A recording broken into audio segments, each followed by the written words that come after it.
ये जो लिस्ट है ये ओबीसी समाज का अपमान है। ये सब क्या देखना पड़ रहा है? अच्छा है मैं अंधा हूँ।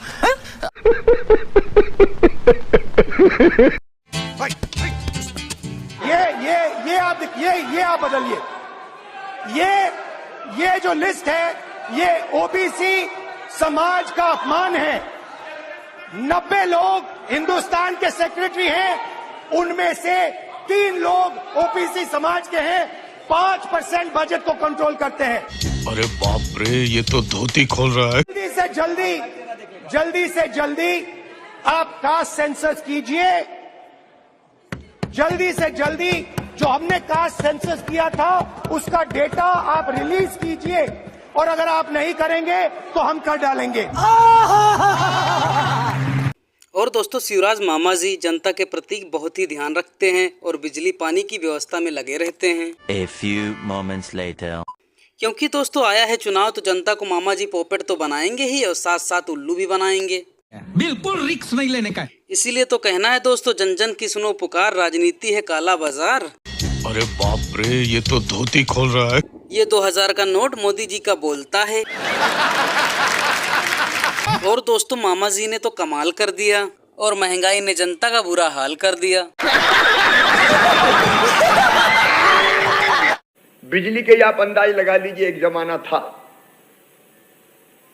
तब फसलें खेत में सूखती थी।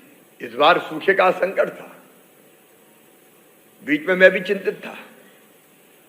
1 महीना पानी नहीं गिरा तो खेत में दरारें पड़ रही थी। बिजली की मांग अप्रत्याशित बढ़ गई। बिजली मंत्री हमारे बैठे हैं। आमतौर पे 8,000-9,000 मेगावाट बिजली की जरूरत होती थी इन दिनों में। अगस्त में, सितंबर में वो बढ़ के क्रॉस कर गई 15,000 मेगावाट।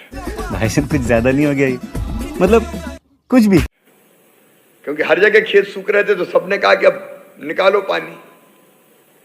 और ऐसी परिस्थिति बन रही थी कि हम जैसे महाअकाल की तरफ जा रहे हो। लेकिन आपने भी पूजा और प्रार्थना की और मैं भी महाकाल बाबा के दरबार में चला गया कि कृपा कर दो। और दोस्तों, 2024 के चुनाव को लेकर ओवैसी जनाब जी क्या बोलते हैं? अभी मजा आएगा ना भिड़। इसीलिए कहना है दोस्तों, बन के हादसा बाजार में आ जाएंगे, जो नहीं होगा उसको अखबार में दिखाएंगे। और दोस्तों, चोर चक्कों की करो कदर, न जाने कौन किसकी सरकार में आ जाएंगे।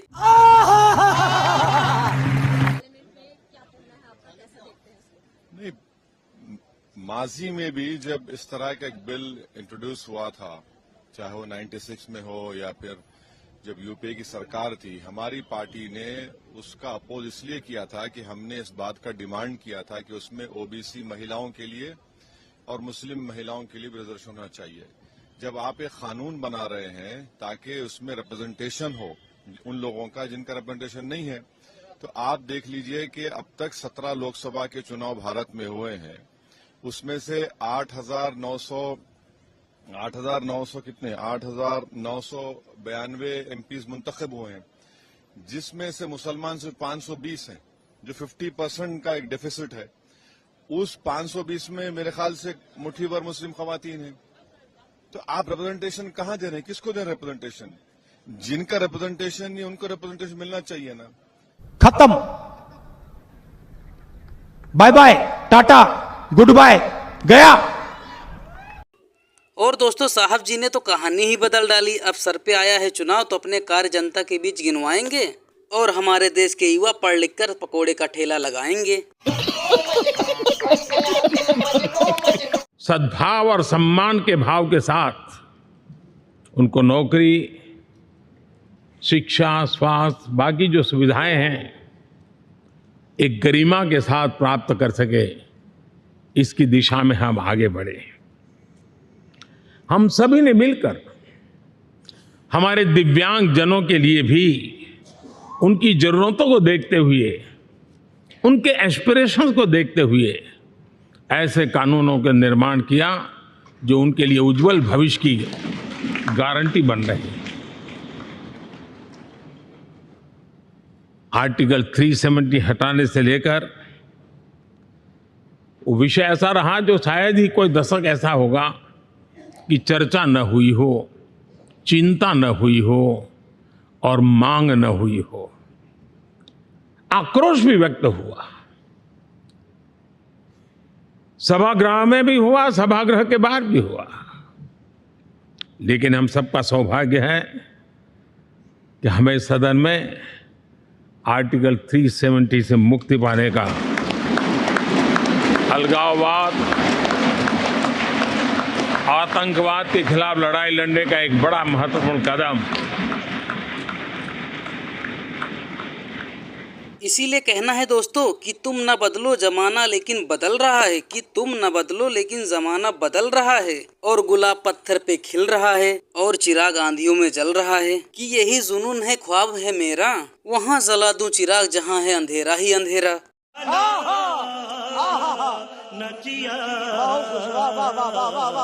अभी अभी हमारे साथी सांसद अभी चले गए, उन्होंने कहा देश जो लोग चलाते हैं, अब सब लोगों की अपनी अपनी समझ होती है। उन्होंने कहा कि देश जो लोग चलाते हैं उसमें सिर्फ 3 ओबीसी है। अब इनकी समझ है कि देश सेक्रेटरी चलाते हैं, मेरी समझ है देश सरकार चलाती है। मान्यवर, संविधान की स्कीम है, देश की नीतियों का निर्धारण इस देश की कैबिनेट करती है, इस देश की सरकार करती है, इस देश की संसद करती है। और आंकड़े अगर आपको चाहिए तो मैं बता देता हूं, सुनने के लिए आप बैठे नहीं हो। भारतीय जनता पार्टी के सांसद में 29%, 85 सांसद ओबीसी कैटेगरी के हैं। कंपैरिजन करना है तो आ जाइए। और मान्यवर मंत्री भी 29 ओबीसी कैटेगरी के। और दोस्तों 2024 के चुनाव को लेकर जनता क्या बोलती है? अमेरिका आज हमको फॉलो कर रहा है कि बताओ भाई क्या करना है, कैसे चलाना है पूरे विश्व को।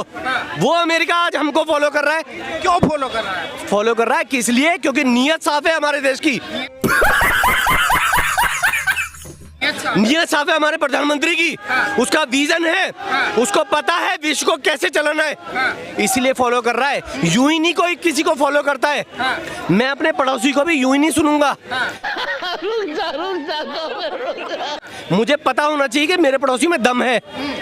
पूरे विश्व को पता है कि भारत में दम है, और वो मोदी जी की वजह से आया है, क्योंकि मोदी में दम है भैया, विजन है, उसको देश चलाने का पता है। कांग्रेस वाले तो बोले हैं कि भाई एक अनपढ़ देश कहाँ चला सकता है। गजब बेइज्जती है। देश के लिए तो पढ़ा लिखा प्रधानमंत्री चाहिए। भैया एक बात बताओ, मैं कह रहा हूँ चलो अनपढ़ है, इकोनॉमी कैसे हाई हो गई, आज 5वें लेवल पे कैसे पहुंच गई, 3रे लेवल पे कैसे पहुंचने वाली है, G20 कैसे करा लिया, कैसे सड़कों का जाल बिछा दिया, कैसे धारा 370 हटा दी। यही नहीं, अभी और सुनिए, अनपढ़ प्रधानमंत्री ने कैसे पाकिस्तान की बैंड बजा दी, कैसे 3 तलाक हटा दिया। कैसे अनपढ़ आदमी कर सकता है ऐसे कोई? मतलब उसके पूरा विश्व आके G20 में देखा आपने कितने देश थे, अफ्रीकन 53 देश अफ्रीकन थे। क्यों भाई पैर छू रहे? और अभी तो रुको, क्लाइमैक्स अभी बाकी है। अच्छा ये बताइए कि 2024 का चुनाव होने वाला है, उसमें क्या लग रहा है कि अब तक मोदी का विरोध हो रहा था, अब सनातन का विरोध हो रहा है लगातार, और ऐसे लोगों का क्या इलाज है, क्या करना चाहिए इनके साथ, जनता क्या करे? इलाज तो तुम देख रहे हो, अभी और देखोगे आने वाले टाइम पे ऐसा दिखाई भी नहीं देंगे इनके, ठीक है ना। जितने ये भिनक रहे हैं ना लोग, ये अभी ने भिनकने दो, अभी तो दवाई छिड़कनी चालू हुई है थोड़ी थोड़ी, अभी ये सारे अलग उठ जाएंगे, ठीक है ना। इनमें से कोई दिखाई नहीं देगा। अच्छा भाई क्या नाम हुआ आपका? मेरा सोनू। सोनू भाई बताओ 2024 में कैसा माहौल दिख रहा है, क्या लग रहा है, मोदी जी की फेवर में रहेंगे या वापस आएंगे? मोदी जी आएंगे। हाँ क्यों आएंगे? काफी अच्छा किया है उन्होंने, आना ही आना है उन्हें। तो नहीं आएंगे तो कब आएंगे? अभी ये बताओ, ये बोले चांदी में खाना खिला रहे हैं, ठीक है ना। अब से पहले किसने खिलाया था? बता दो मुझे, किसने खिलाया? किसी ने खाना खिलाया? नहीं खिलाया ना। अरे तुम तो इतने भी ना बने कि उन्हें बुला सको। अब से पहले किसने बुलाए थे वो 20 देश? किसने बुलाए थे भैया? किसी ने बुलाए? अच्छा ये जो सपना देख रहे हैं विपक्ष वाले प्रधानमंत्री बनने का, वो नहीं लग रहा है कि प्रधानमंत्री बनना चाहिए? सपना ही रहेगा उनका, सपना ही रहेगा वो। खत्म, bye bye. Tata, good bye, गया।